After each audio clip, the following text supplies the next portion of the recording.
Hello, everyone. Welcome to our webinar today.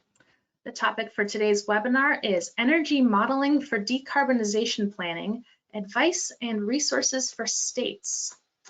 We have a really exciting lineup of panelists today. Before I pass it over to them, I'd like to go over a few quick webinar logistics. All of our attendees are in listen-only mode. You can join using your computer, mic, and speakers or your telephone. If you'd like to minimize your webinar console so that you can view the presentation's full screen, you can click on the orange arrow that you see circled. You can also click on that orange arrow to expand your webinar console. And one thing you might like to do with your webinar console is to submit your questions and your comments. We will be saving some time at the end of our presentations for a Q&A with the audience. And we have a lot of people registered, which is very exciting. So there may be some competition Q&A wise. Type your questions in when you think of them. A final note, this webinar is being recorded. Please keep an eye out in your email for that recording. We'll send it to you probably today, and we'll also post that on CESA's website. So with that said, I'll now pass it over to my colleague, Ben Paulos, who is moderating this webinar. Ben is a Senior Research Associate here at the Clean Energy States Alliance, and if I didn't say it already, CESA is hosting this webinar. So passing it over to you, Ben. Thank you, Sam. I'm Ben Paulos. I'm a Senior Associate with CESA. I'm based in Berkeley, California, remote from the other CESA offices. CESA is an association of state energy agencies, as shown on the screen here. A lot of them are state energy offices, but also financial agencies, regulators, and a couple of utilities, in fact, like SMUD, public utilities. CESA has been in business for about 20 years or so, and works across the country on issues of interest to clean energy states. Next slide. Oh, I have control, right? Okay, now do I have control? I'm not sure. I do, sorry, Ben. Okay, sorry. But I'll go through it, yeah. Yeah, so this webinar today is brought to you by the 100% Clean Energy Collaborative, a project of CESA. We are up to about 20 or so states, plus DC and Puerto Rico, that have committed to moving to either zero emission or all renewable power supplies. Some states have committed to going to decarbonizing their entire economy, usually in the 2030 to 2050 timeframe. The point of our collaborative is to work with the states to solve or explore problems on the road to 100%, identify opportunities, and collaborate together. Next. And that's our website, cesa.org/100. We've created a growing number of reports, like the one we're going to talk about today. We have a regular series of webinars like this one. We have a monthly newsletter you can sign up to on our website, cesa.org/100. A few of our reports are listed here, but there are always more coming. We have talked quite a bit about how planning works in the states, what states are doing for planning, how to incorporate equity into planning, some explainers about wholesale market issues that might be unfamiliar to some, and a lot of tracking of progress. Next. Today, we're going to talk about our latest report in this series, how energy modeling works. It's written by Charles Waugh, who you'll hear from shortly, and I helped on it. Why did we look at modeling? Well, the energy transition is growing in intensity, speed, and ambition. We have 100% states now, and it's also becoming more real every day. Just this week, Berkeley Lab, where Nikit works, put out the latest data on the power plants in the interconnection queue, and over 2 terawatts or 2 million megawatts of capacity has filed applications to join the queue. That's far more than our current power supply. So not all of that will be built, of course, but it's an indication that there's a huge amount of interest. The Inflation Reduction Act has really accelerated that, and we're going to see a really awesome amount of wind, solar, and batteries built very quickly. But moving to an all clean power system is very different from the system we have now. We rely now on dispatchable fossil fuel generators. We turn them on and off as needed, up and down. The old paradigm was for base load, load following, and peakers. But now we're going to have vast amounts of low cost variable renewables like wind and solar, as well as a growing amount of short-term storage known as 4-hour batteries. A lot of reports have shown that that building lots of wind and solar and batteries can drive down costs very quickly and drive down emissions.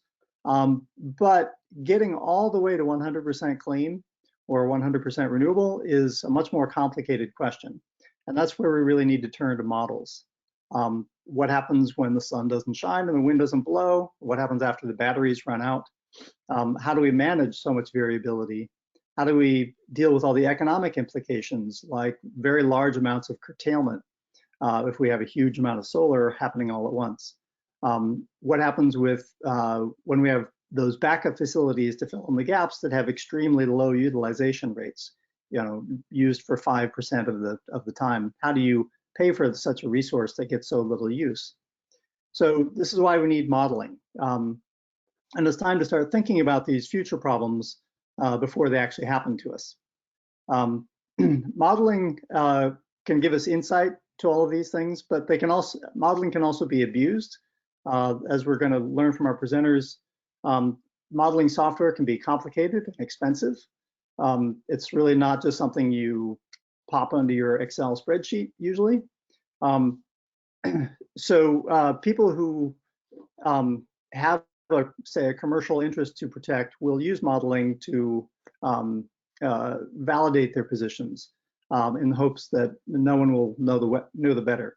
So knowing how to analyze models and how to interpret their results can be just as important, or maybe even more so, than doing your own modeling. And lastly, modeling is going to become even more common. The Inflation Reduction Act set aside millions of dollars to help states do their own modeling about low carbon futures. The Climate Pollution Reduction Grant Fund is open now, I think, for applications, specifically for states to apply to get the funding. Many states, no doubt, will be turning to modeling to evaluate future scenarios. So a report like this we thought was timely to get everyone up to speed about how modeling works. Okay, so we're gonna hear from 3 presenters today. I think we have the right order. I think Charles, you're going first, I believe. The lead author of the report, Charles Hua, is a research fellow with CESA. He is also, his other reports in the 100% series have focused on equity and environmental justice, as well as planning and tracking. He is also a policy analyst at Rewiring America and a student at Harvard College studying statistics and math with a focus on climate and energy policy. Charles is recognized as a 2018 US Presidential Scholar and a 40 under 40 recipient from Energy News Network, and a future climate leader as designated by the Aspen Institute. He serves on the board of directors for the environmental nonprofits Clean Wisconsin, Slipstream, and the Energy News Network. So we'll do, I think, well, we can introduce Nikit and Elaine when it's your time to talk, but first, Charles, take it away. Thank you, Ben, and thanks everyone for joining us today to learn a little bit about energy modeling. Let me get my screen shared.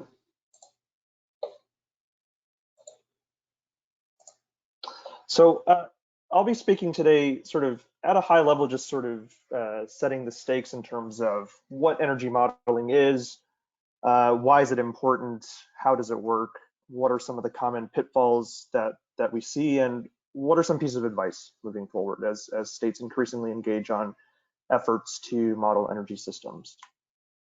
As Ben mentioned, there is a report. I actually have the wrong report up, so I apologize about that. But the aim of the report is twofold. First is to bridge the gap between technical and non-technical stakeholders who need to know how modeling works, how to interpret modeling results. And second is to discuss the opportunities, the capabilities, the benefits, the limitations, the key things to keep in mind in energy modeling and decarbonization planning efforts. So first, just before we get to what is energy modeling, let's talk a little bit about what modeling is. This is oftentimes a perception of modeling as this very opaque process, this black box type effort where you may feed something in, you may get something out, but you don't really know what's going on in between. In terms of what modeling really is, it's an effort to simulate the real world and the complexities, the systems, the conditions, and it's often done with mathematical equations, algorithms, and software. And there's really three main components, as I laid out earlier. There's inputs, there's the model itself, and then there's the outputs. So modeling really is this all-encompassing effort to try and make sense of the complexities of the real world. And why do we need modeling? Well, fundamentally, it's because systems are complex, because the world is complex. So models help break things down and make it more digestible to understand how specific inputs may impact specific outputs of interest. Now, there's some key limitations. Fundamentally, models are simplifications. Otherwise, they wouldn't be useful as models of reality.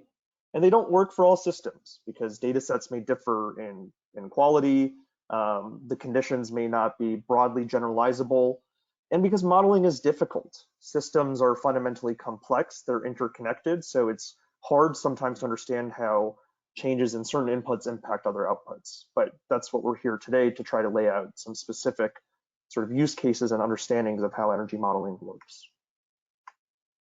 Now that leads to many misconceptions of modeling and what it's for. So a couple myths include that modeling is a subjective process, and there's a veneer of objectivity in terms of this sort of highly rigorous mathematical process. But many of the components are actually subjective, like choosing which type of model, or what are the assumptions baked in, what are the key parameters that you're using, how do you interpret the data, how do you communicate the data. Each step in the modeling process, there's some degree of subjectivity, and as a result, there's some degree of kind of either misunderstanding or misinterpretation or possibility for bias to be baked in. But that's not necessarily a bad thing, and it doesn't invalidate the utility of models.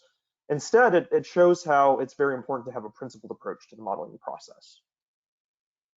There's this idea that models are perfectly accurate, and ultimately even the best models are imperfect representations of reality.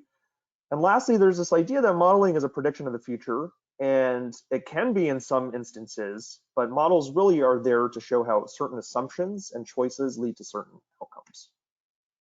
So talking a little bit about energy modeling in particular, energy modeling primarily is using computer software, mathematical equations, and complex optimization methods and techniques to simulate the growth and function and operations of energy systems.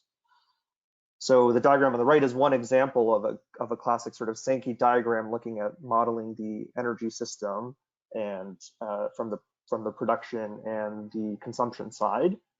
And some of the more advanced energy models, they've improved quite a bit and can now address a wide range of problems, capture more complex interactions, as the other panelists will be able to speak to today.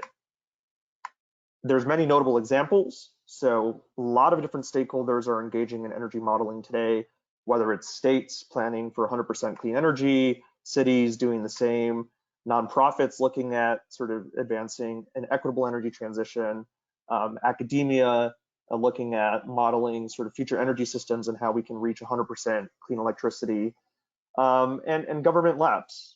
So there's a lot of different vehicles for planning in that sense. In terms of how energy modeling works, it's useful to think of it in three very digestible pieces: the inputs, the model itself, and the outputs. So in terms of the inputs and outputs, those are primarily kind of data, and that's energy systems data, both in the present and the future, as well as some of the constraints that you're baking in, whether there's a certain environmental constraint, say net zero greenhouse gas emissions, whether there's a social constraint, say a particular carve out for low and moderate income stakeholders or environmental justice impacts. And then there's a couple different model types. So 3 in particular are capacity expansion models, production cost models, and power flow models, which we'll dive into. We're just going to be focusing on the first 2. That's the primary scope of the report. Now, in terms of the types of data that are collected, pretty self-explanatory in terms of energy systems data, but that's things like fuel availability, prices, generation data, demand data, geospatial renewable resource potential data, future costs, policies, things like that. And then on the constraints front, there's all sorts of constraints that you can bake in, whether that's economic or technological, environmental, social, political, et cetera, constraints that you can bake in. Data can come from a wide range of sources. On the public side, in the US, there's a lot of data from NREL, including the Annual Technology Baseline, the EIA, Energy Information Administration has certainly a ton of data on US energy systems, the EPA on the emissions front. And on the private sector side, there's also robust data sources from things like Velocity Suite or S&P or Wood Mackenzie. Now, there's 2 models, as I mentioned, that we're going to talk about today. You can kind of see visualizations of what they're trying to get at, but there's the capacity expansion model and the production cost model. And the third type, which is power flow models, while have important use cases, particularly for questions around reliability, again, we're going to focus less on today. So with the first 2 models, in terms of thinking about some of the similarities and differences, the primary purpose of a capacity expansion model is to describe how an energy system changes over time. Things like how certain investment or policy decisions may impact the output of particular generation capacity among different energy sources. It's also to look at impacts on economic, environmental, and equity impacts of the policies or investments that are proposed. The production cost model is more looking at the operational aspect of energy systems. So they typically have more discrete near-term time horizons. And they're really primarily useful to look at the granular operations and the performance of energy systems, also to look at sort of reliability and how changes in inputs to energy systems impact the operations. In terms of knowing which models to use, there's so many different types of models, different options, and it fundamentally depends on what the ultimate goal is. So oftentimes a 3-step process is recommended where you first need to identify the question you're trying to answer, understand how the different modeling approaches fit into that specific question, and then identify and apply the specific modeling tools within the toolkit.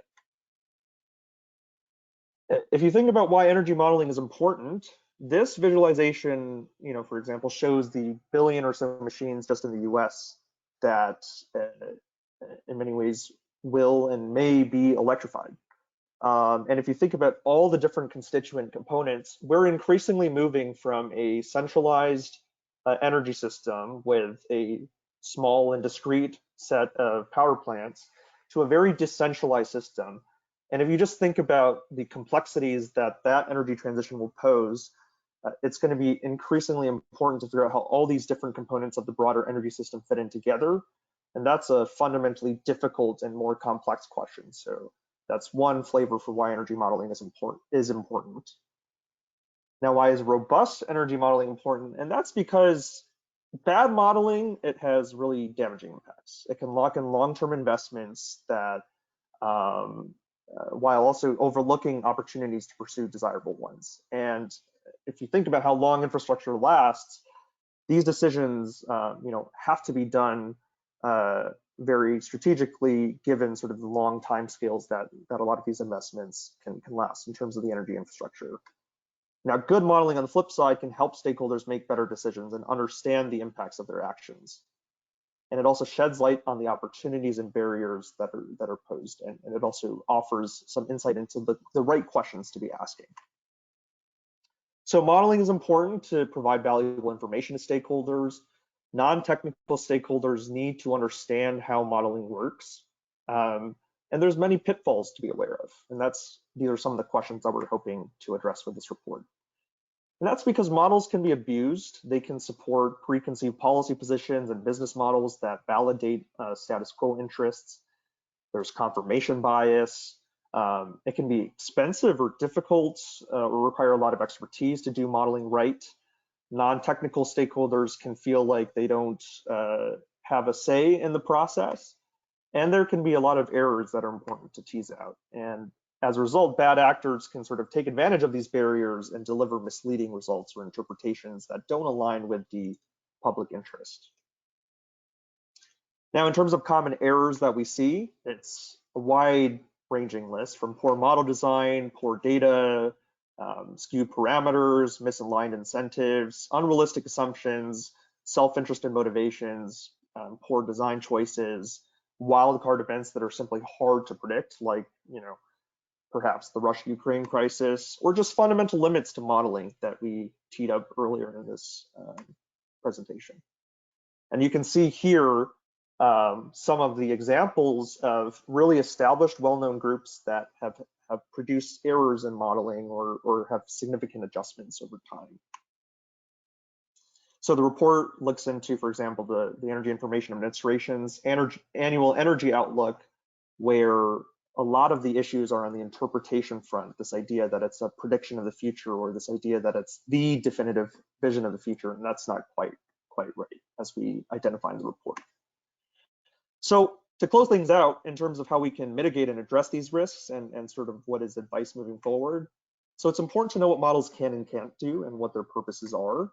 It's good to have transparency, honesty, and humility. Some best practices include having inclusive stakeholder engagement throughout the process so that people can feel like there's buy-in in the design and implementation of the modeling efforts. It's good to identify the objectives, the key priorities and considerations, and then selecting the right models based on that. It's to lay out a range of scenarios and use a probabilistic process to identify the relative likelihoods of those outcomes across that range. It's to identify key drivers, do sensitivity analyses, and have clear methodologies that are transparently laid out, along with clear and accessible communication. So in terms of advice, I'll just share 10. This is taken directly from an NREL report. Don't expect models to predict the future, match the model to the problem, make the entire modeling process transparent, understand the limitations, utilize a diverse range of tools, consider renewable energy systems in particular, which historically have been poorly modeled in some respects, communicate well, identify bias, consider all possible scenarios, and do retroactive analyses and reflections to identify best practices. And we also in the report identify some tools that are primarily meant for a less sort of deeply technical audience and are more what we call DIY modeling opportunities that we identified. So I'll just close very quickly by saying that the energy transition is incredibly complex. It demands, of course, a lot of folks' attention and really deep thought, and it's very, very difficult. So the aim of this report is really to identify some of the most important things that folks on this call should be aware of when they're thinking about or executing a modeling process, some of the key opportunities that good modeling can have, some of the pitfalls that bad modeling can have, and what you should keep in mind in modeling efforts in the future. So I'll stop there and pass the baton off to the next presenter. Great, thank you, Charles. We're gonna, before we go to our next presenter, Elaine Hale from NREL, I do want to remind people that the report is at CESA.org/100. You can download it today. It's a reasonable length, only 20 or 25 pages or so, so don't be afraid. Also, if you have questions for the panel, please put them in the box on your GoToWebinar screen called questions. A few have popped up there now. Just type it in and then I will sort through them, and at the end of the presentation we'll hopefully have time for some Q&A, and I'll pose the questions and the presenters will we'll answer them. So we're going to turn next to Elaine Hale. Elaine is a senior research engineer in the Grid Planning and Analysis Center at NREL, the National Renewable Energy Lab in Colorado. Elaine leads teams that develop tools, data, and analyses that focus on future electricity use and future power systems, and especially on how higher shares of renewable energy can interact to support affordable and reliable decarbonization. Exactly what we're talking about today. Elaine has a PhD in chemical engineering from the University of Texas in Austin. And if you're not familiar with NREL, NREL has it's nrel.gov, I believe is the website, or .org, I'm sorry. .gov. .gov, okay.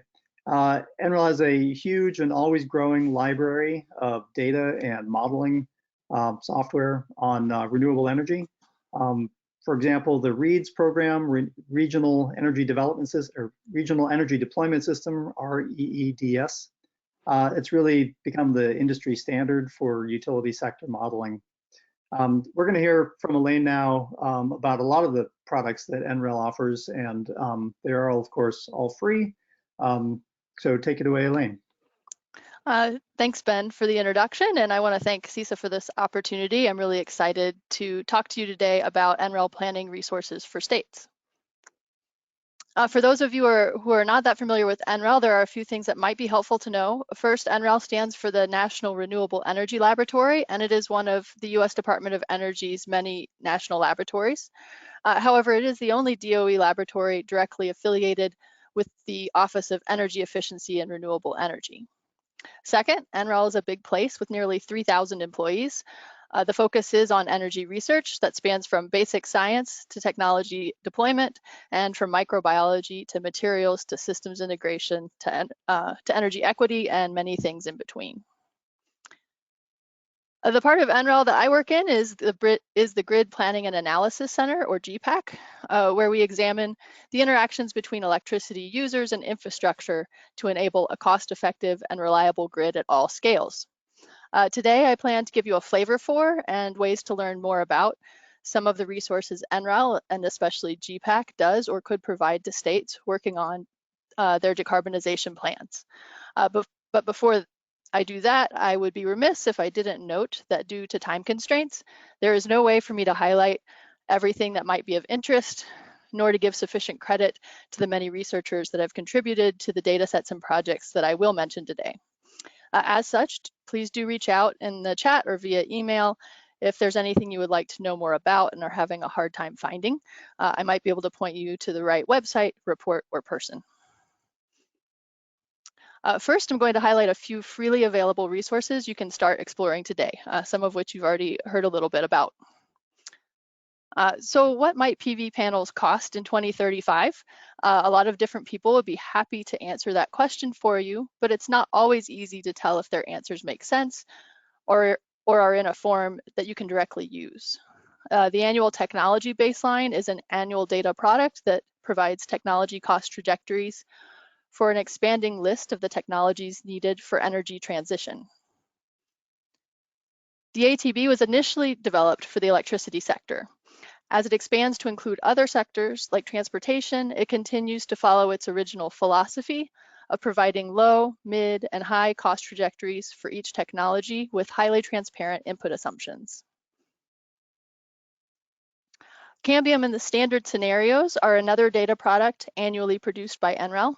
In this case, the key questions are: what might the future grid look like?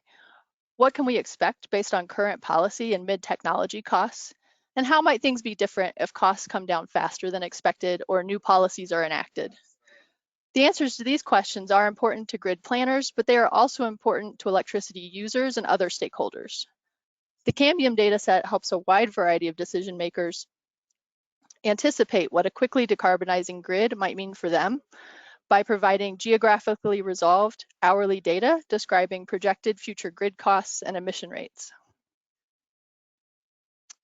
Lastly, in this section, I want to highlight a one-time study that, although it is not updated every year, produced a lot of data that are freely available and might be of interest for your planning activities. The Electrification Future Study was a multi-year, multi-report project that studied what electrification might look like and what its impacts could be on grid size, grid costs, and energy sector emissions. Perhaps of special interest to this group, and as a complement to the annually produced standard scenarios, through the EFF's website, you can access data sets on demand-side electrification technologies and costs, as well as electrification scenarios defined by stock, sales, and annual energy use data. You can also read about the potential benefits of demand flexibility. Now I'd like to highlight a few different types of integration studies we've conducted at the regional or community level. About 5 years ago, the Los Angeles Department of Water and Power engaged NREL to figure out how LADWP could transition to 100% renewable power by 2045. The resulting study analyzed the question at an unprecedented level of detail for such a large power system, accounting for high levels of demand-side change and demonstrating reliability in the face of long-term transmission outages. In the end, the City of LA committed to the fastest renewables transition modeled in the LA 100 study. Now LADWP is working on implementation, and NREL has stayed engaged with the follow-on Equity Strategies project. NREL also answers much more specific questions like, can the Maui power system operate reliably when only wind, solar, and battery storage resources are generating power? In this project, my colleague Brian Matthias Hodge and his collaborators at NREL and the University of Colorado Boulder analyzed the dynamic stability of a future Maui power system that will often operate with 100% inverter-based resources and will need grid-forming inverter technologies to operate reliably. We have also been studying how electric vehicles will interact with the grid. At the bulk power level, electric vehicle charging could be scheduled to better align with electricity supply, including from wind and solar. However, there are several potential pitfalls aggregators, utilities, and other power system planners and operators should be aware of. In this study, Luke Lavin and I collaborated with our colleagues who estimate EV adoption, use, and charging to compare the value of individual vehicles scheduling their own charging based on time-varying prices to that of aggregators presenting megawatt scale flexibility to the grid and then fulfilling the resulting dispatch requests by orchestrating the charging of hundreds to thousands of vehicles. We found that price responsive dispatch mechanisms were most valuable at low participation rates, but that coordination, like that provided by an aggregator, is required at higher participation rates. Other people at NREL are examining the challenges of integrating EV charging into distribution grids. For example, in this project, a detailed co-simulation approach revealed how vehicles driving around a city and plugging into fast chargers might impact distribution system operations. At modest EV adoption rates, but with significant levels of fast charging, inverter controls and some distribution system hardware upgrades were needed to maintain voltage within the ANSI limits of plus or minus 5%. Other colleagues are developing simpler ways to analyze interactions between distribution system upgrade strategies, costs, and the speed of electrification. Finally, I'd like to share a forward-looking vision that doesn't exist today, but that I think is possible and could be an incredibly valuable resource for state energy offices and public utility commissions alike. The vision starts with data. You've already heard about the ATB, which supplies technology cost trajectories. The other input data we need for grid planning models are information on the existing power system, load projections, and renewable generation profiles for resources like wind and solar. We are currently in the process of establishing standardized data sources for all three of those inputs, as well as linkages with our flagship utility scale planning model, REEDS. We are also planning to port the grid investment modeling features we used in LA 100 into REEDS, which, along with the ability to flexibly specify system geography, will streamline our ability to conduct planning analysis at different scales, national, regional, and community scale. But personally, the idea I am most excited about is automating those processes to enable state-level standard scenarios. We know based on our work with LADWP and others that planning models really need to get down to the substation, line, and unit levels to feel trustworthy and actionable to many stakeholders. We also know that PUC proceedings are plagued by information asymmetries, as typically only utilities have the resources available to model and plan their systems. A data set like this that shows a few different ways a state's power system could evolve over the coming decades with transparent input data and assumptions would give PUCs and other stakeholders a clear comparison point and data that could lead to more informed conversations. So to conclude, I just want to say that there are some important resources that I was not able to highlight today, but that are linked in this slide. And also, please do reach out if you'd like to further discuss the idea of annually produced state-level standard scenarios. Thank you. All right, thank you, Elaine. That's Elaine Hale at NREL. There's her contact information.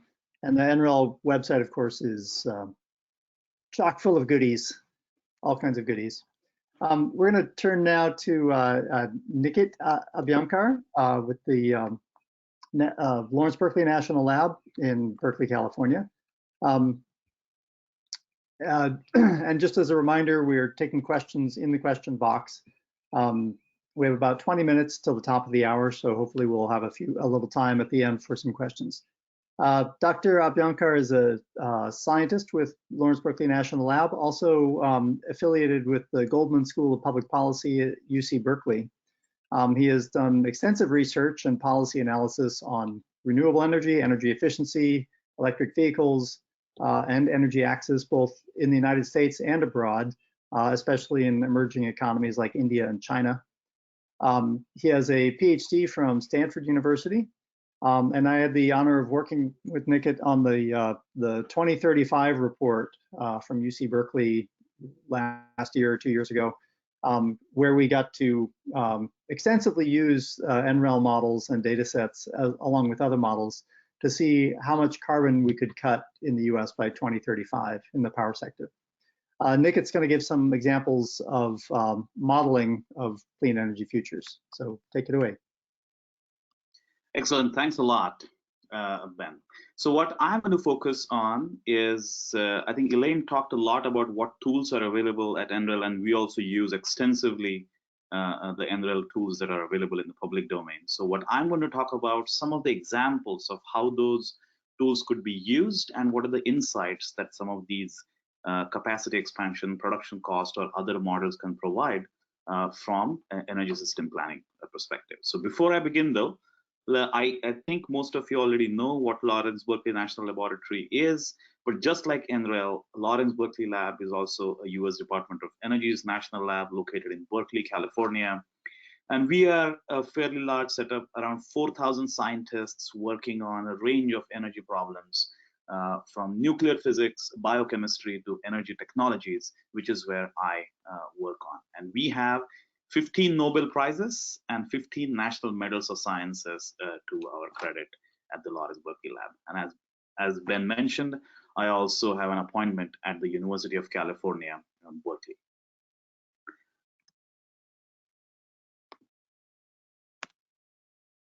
Excellent. So what I'm going to focus on today is just one example study that that assessed how can the US achieve 80% clean grid by 2030. And what I mean by 80% clean grid is the total clean energy generation share by 2030 will be about 80%.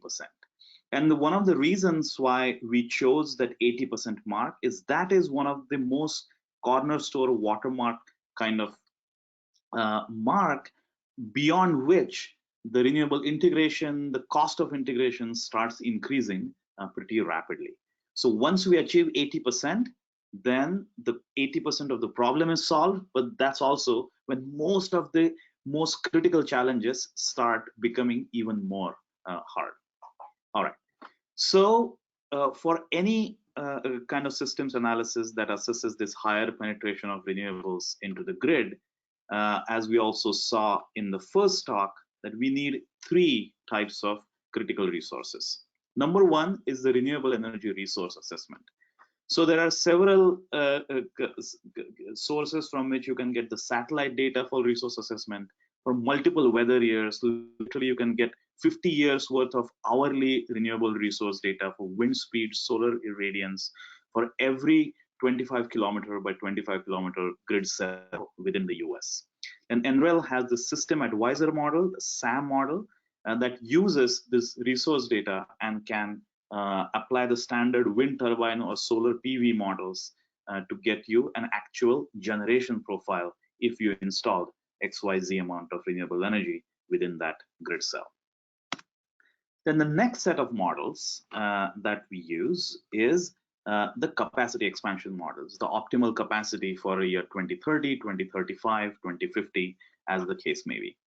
I think as we have already discussed, NREL's READS model is becoming the industry standard, which has 134 US regions, over 320 important transmission corridors, and it can model several policy scenarios and sensitivities for planning a future energy system, particularly grid system. And finally, all of this needs to be tested in an actual production cost simulation where we model over 20,000 individual power plants within the US at an hourly level for all 8,760 hours of the year for multiple weather years to make sure the power system actually is generally dependable and the solutions that we get are also robust enough to handle one of those bad wind years, one of those bad hydro years, and so on.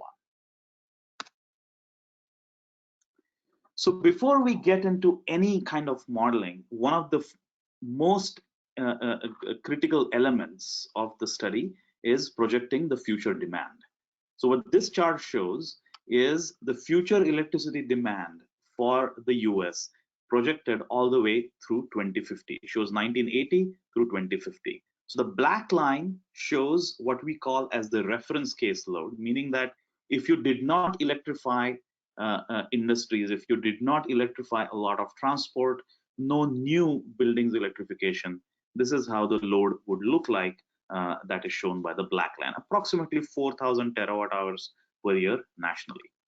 But if you add all the electrification of transport, buildings, industries, green hydrogen production, so in order to achieve a net zero emissions grid, the electricity demand will likely triple by 2050, approximately 10,000 to 11,000 terawatt hours by 2050. By 2030, it is likely that the electricity demand will increase by approximately 10 to 15%. So going somewhere around 4,500 to 5,000 terawatt hours per year nationally. All this means is that if you actually want to achieve 80% clean grid by 2030, you need significant amount of new renewable resources. So the chart on the right shows the cumulative new renewable capacity needed to achieve that 80% clean grid by 2030. You need approximately 1,200 gigawatts of solar, wind, and storage capacity by 2030. There is a good news and a bad news here.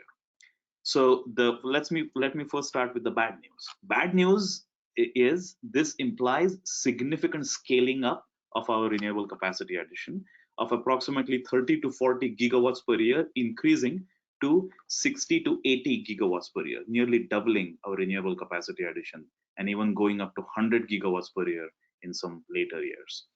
But the good news there is, as Ben also mentioned previously, nearly 2,000 gigawatts of solar, wind, and battery capacity is already in the interconnection queue at the end of 2022. And with the Inflation Reduction Act, you're only going to see an increase in that interconnection queue capacity going forward.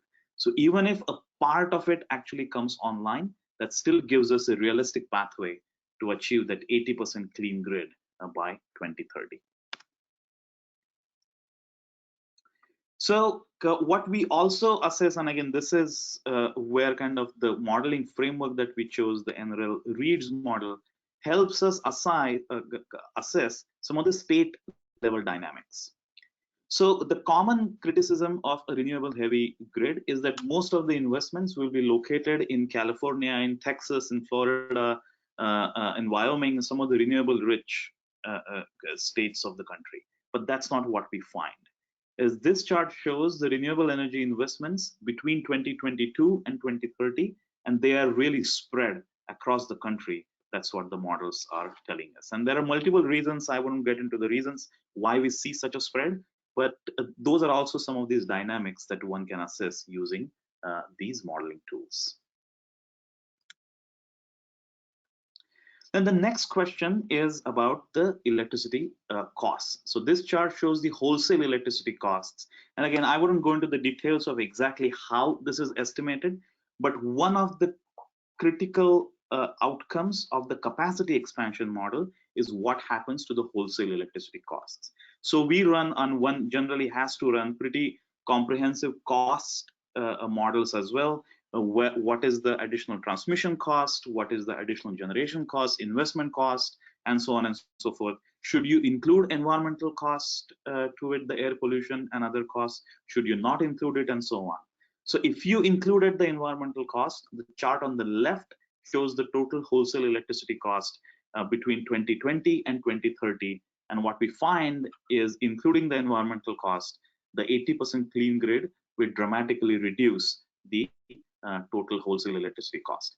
If you did not include the environmental cost, then the chart on the right shows the 80% clean grid would be more expensive than just the reference no new policy grid, but that cost differential is really small, and it's truly in the error margin, so to speak, around $50 per megawatt hour, give or take, national average. So I'm going to wrap up in exactly 2 more minutes. So this chart shows the results of a production cost simulation, where we simulate electricity generation from each of those 20,000 or more power plants in the country for every hour of the year, simulating multiple weather years and so on. So this shows the week across 7 weather years that we simulated for 2030, where gas generation is found to be the highest across those 7 weather years in 2030, with an 80% clean grid. Interestingly, an 80% clean grid is found to be reliable, dependable, but we still see approximately 350 odd gigawatts of gas that gets dispatched to maintain the grid dependability in those high net load weeks, meaning that the demand is really high, but the renewable generation is somewhat low. One of those bad wind weeks, one of those bad solar weeks, and so on. And just not to belabor the point, but what we find is, of the 350 odd gigawatts of gas that will be needed to maintain the grid dependability by 2030, nearly 60 gigawatts of gas will be dispatched for just less than 1% of the time, those super peaker power plants. So that has significant implications on how the capacity markets are planned. That has implication how the utilities or states could share these gas resources with each other, and also how the ancillary services market is planned, and so on and so forth.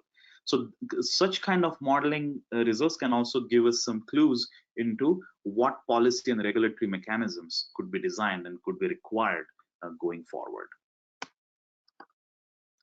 Now, in addition to this simulation, Lawrence Berkeley National Lab also collects a lot of real-world actual data.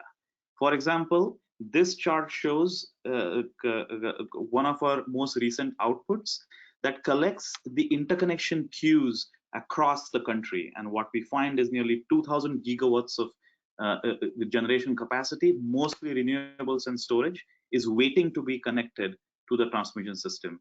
And all the data going to each individual project is available on the website for everybody's consumption.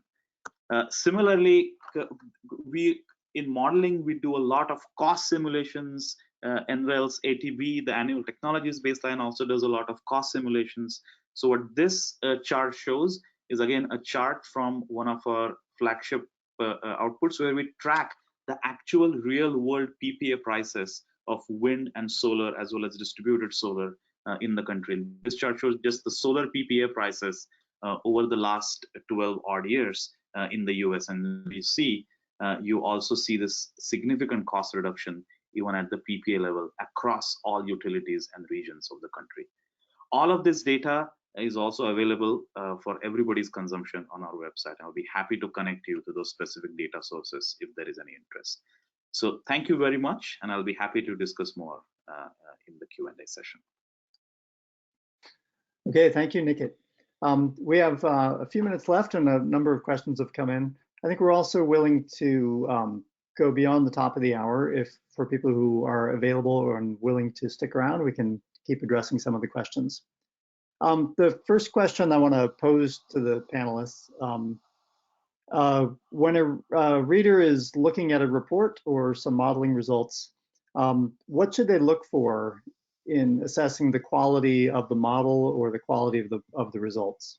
What advice would you give them? How do you read a new report? Elaine, do you have some thoughts? Yeah, sure. I think of both modeling and reading other people's modeling results as a sense-making exercise. You should be able to read the report and it should make sense to you. And if you see something strange that pops out to you as a little bit odd looking, then hopefully the authors addressed why you're seeing that, and hopefully their explanation makes sense. It's also really important to look at those input data to the extent that you have rules of thumb about what those should look like, to just see if those input data are aligned with your expectations. And then, if they're not, you can still read through the report, but to, try to put together a mental model of how you would expect some deviation in the input data to affect the outputs, and use that as part of your evaluation. Mm-hmm. Right, and just to add to that, input data is most critical, garbage in, garbage out. And it's also important to understand everybody, including us and including all the other researchers, have been wrong about predicting the future costs. The industry has been far more innovative and progressive in terms of reducing the cost of clean technologies. So while there are some state-of-the-art forecasts available, but industry has always beaten those forecasts, irrespective of who the researcher is, including ourselves. And that said, something crazy could happen and they could stop. So it's also really good to see reports that have sort of bracketing expectations that try to help you understand what those modelers think the range of possibilities might be. Yeah, that is actually a related question someone had about how should an analyst manage uncertainty? How should they present a range of options and express the uncertainty of their findings? I know a common perception I think Charles talked about earlier was that the Energy Information Administration, they put out their annual energy outlook, and they tend to communicate about the central scenario, the base case scenario. And they do also talk about other scenarios for all different kinds of variables, but they tend to not talk about them very much, and people don't pay much attention to them. So they tend to focus on the main scenario and downplay the uncertainty. How do you like to communicate about uncertainty? I mean, shortly, there are two ways of looking at it. One is the right way of doing it is you really assess a range of input variables across a range of assumptions. And then you share the entire uncertainty bands around your output. And that's one way of presenting uncertainty. And that's the academically rigorous way. Having said that, as I mentioned, several times, past is a good example of how things might go in the future. So if there are some obvious trends that you see, then it may not be super valuable to show an uncertainty band around that. But just assessing all the variable parameters is the only way to address that uncertainty. One thing I'd add on this piece is that depending on the audience of the modeling effort or the presentation of the modeling results, I think it's really important to meet the audience where they're at in terms of an uncertainty standpoint. So that's a specific question that the particular the person developing the report outlining the modeling results needs to keep in mind is that if the audience, for example, is the general public or a non-technical audience, there's certainly different nuances to communicating uncertainty, what that means, how to make sense of it, than if the audience is geared primarily towards analysts or decision makers. Mm-hmm. Yep. Another question. How as we pointed out, some of these models are quite complicated. They take a large amount of training and skill. Some of them are expensive to access. Some take a vast amount of computing power, which is often takes place out in the cloud these days, where the big computers are. What advice would you give to a small state agency, for example, or a small utility or a rural electric co-op? What kind of modeling strategies or tools would you recommend that they use so they can have some useful results at their appropriate scale?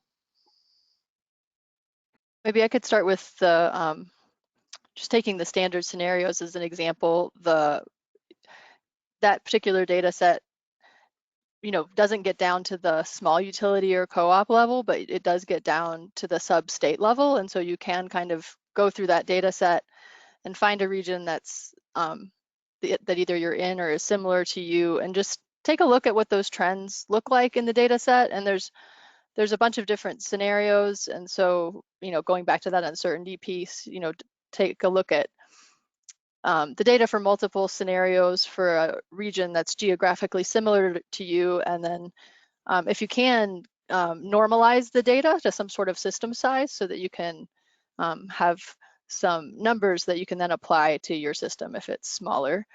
So I think that's my first recommendation.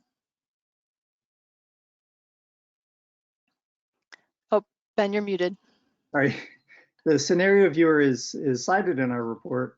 I also dropped it into the chat box, scenario viewer.nrel.gov. Right, and you can also download those data and down select to just the region you care about, and hopefully use some of the data there to normalize to some sort of system size. Mm-hmm.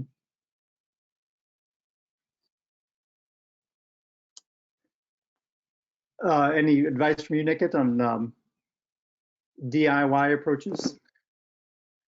No, so I think NREL Scenarios Viewer is an excellent resource. That's definitely where I would begin.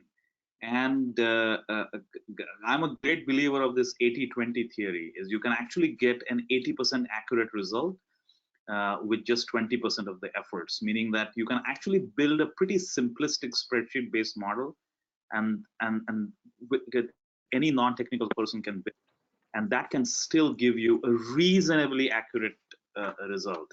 It obviously it may not be investment grade and so on and so forth, but at least just to get a directionally right answer, that would also be sufficient. And in fact, I would encourage that approach, because it builds some confidence about the solution that you would get with a more complex modeling, and also builds that sense of numbers within you. And I should also interject here that there's another tool called Slope for that provides state and local energy data, and it has some of those power sector data, but it also has data on buildings and transportation, and it's kind of continually evolving. Slope is basically a place where our colleagues take data sets that are generated around the lab complex and take the parts that they can kind of boil down into a thing that you can easily get data specific to your state or locality. So that's another great place to start for your DIY modeling. Great. On a related note, someone asked, are there any particular states who are doing a great job at modeling, or specific utilities that you would recommend? NREL can't recommend anything. or highlight or commend. Yeah, I guess I already highlighted a project with the Hawaiian Electric Company. We've got several kind of projects going on with them, and we also just advise their planning process. And I do think that planning process is interesting to take a look at, because it's the planning process is led by the utility, but they've brought in a lot of technical expertise to help make sure that they stay on the right path. Mm-hmm. Yep. And many of the tools that California utilities, particularly CPUC, uses are also online. It's also publicly available. A large part of their data is publicly available, and so on. So those would also be a good place to start. Again, I cannot recommend or commend anything, but those are some good resources. Mm-hmm. I'd also highlight that California seems to have just a lot of data, and as researchers and modelers, we always like it when there's already a lot of data collected. So to the extent people are thinking about creating new state level data sets, that I would highly encourage that. Mm-hmm. Yeah. Okay, one last question, and maybe this is a complicated one, but a couple of people have mentioned it. We've talked a lot about power sector modeling, like the Reed's model and so on. And Elaine, you mentioned some work on electric vehicle charging, for example. NREL did the electrification futures study, looking at building electrification. But with I get the feeling that there's a lot less work that has gone into distributed energy resources and demand side modeling, modeling at the demand side. I wouldn't actually put it that way. I think there's a lot of work going on, but it's so disparate that it hasn't been distilled to that thing you can pull off the shelf yet. So we are working to get there. Yeah, there's way too many things to talk about. So the DGen model does distributed PV adoption modeling, and that's another open source tool that you can look at. And then I lead a project called the Demand Side Grid Toolkit, where we're trying to take all the good sector level modeling around the multi-lab complex and put that into a one-stop shopping kind of system. So we work with buildings modelers, we work with the transportation modelers, and we work with folks doing industrial energy modeling. So we're working to try to assemble those data sets all together in a place people can get them, but it's ongoing work. Okay. And then, yeah, and there's like a bunch of hydrogen work going on now. And yeah, I don't know. There's so many things going on, but yeah, they're not all as easy to pull off the shelf as others. Yeah. Which is why Slope is a good place to look, because they are trying to consolidate a lot of different things. So I'm not even sure what all is available on the Slope platform. Mm-hmm. All right. Okay, well, we are a bit after the hour. And I will remind people that I believe a recording, and Sam, I think the recordings of the webinars get posted at CESA.org, CESA.org. If you registered, which you did register because you're here on the call, you will also get a follow-up email with a link to a recording of the webinar. And we have, of course, a lot of great information at the CESA website, and start by reading the modeling report, which has links to a lot of the things we've been talking about.